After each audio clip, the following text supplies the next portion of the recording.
Last day today. Dito kami sa bukid. Ayan, ang aming sasakyan. Kakatapos lang kumain. Yan ang bukid. At nandito kami sa Binyagan, kaya may mga balloons. Ayan, last day today. Day 4. April na ba? April 8. So yun.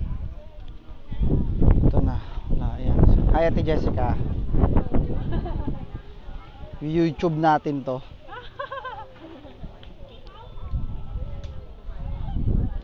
See that shit, man? You know what I'm saying?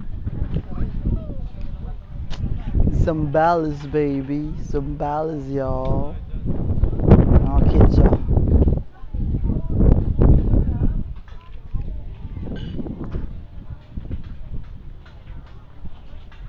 Ganda, lamig dito compared sa seashore. Anyway, see you around.